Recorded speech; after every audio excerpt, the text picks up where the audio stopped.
Hey everyone, Cliff here for Capes and Scowls podcast, and I'm here to talk about a graphic novel that is equal parts Lion King and CNN war commentary, Pride of Baghdad. And boy, do we have a good one for you today. Pride is the kind of graphic novel that makes you think about the state of our world, but not in any pretentious way. Vaughan, who may be best known for his success with Saga and Y the Last Man, as well as Runaways from Marvel, uses talking animals that are thrown into an unfamiliar situation and have to adapt on the fly. Focusing on zoo animals in Baghdad is a fun storytelling device. Several animals have never been outside the zoo walls and ask what the wild is like.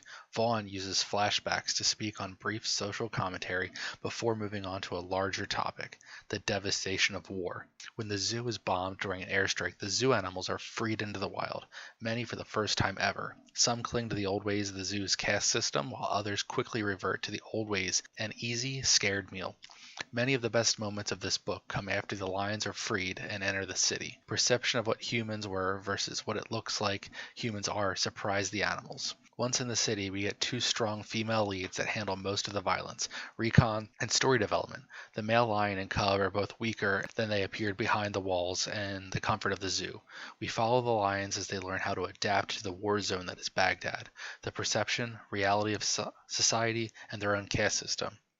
Okay, so now it's time to rate Pride of Baghdad from DC's Vertigo Comics. Story, we give the writer, Brian K. Vaughan, a B+.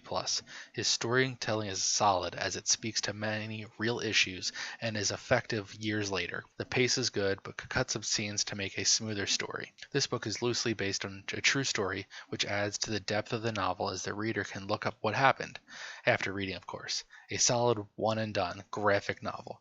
I'm going to give that an A.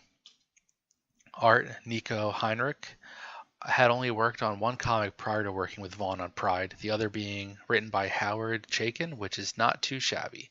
While he has gone on to work for Marvel, DC, Dark Horse, and more, he is perhaps best known for this title. The art is captivating. The mix of violence in the form of man-made war, machines, and natural animal scuffles both translate rather well. Heinrich, doing all the art duties aside from lettering, makes for a special total package. When violence happens, it is bright and big. You feel as if you can smell the burning city. You can feel despair and confusion.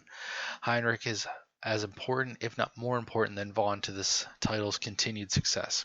We give the pencils a B+, inks a B, and the colors an A. The cover is also by Heinrich and will stay with you after you read the entire novel. That also gets an A. Lettering by Todd Klein doesn't get talked about enough when talking about this comic. The lettering is very important to the tone and urgency. He also uses different fonts to show injury and anger. Certain characters have their own font, so it adds to the character's arc and individuality of each character. That's going to get an A. And guys, I'm Hyper Hippo on Twitter. I've been doing this trade review for Capes and Scowls. Make sure to check us out at capesandscowlspodcast.com and on Twitter at Capes and Scowls. Subscribe for more content like this. Thanks, and I will see you all next time.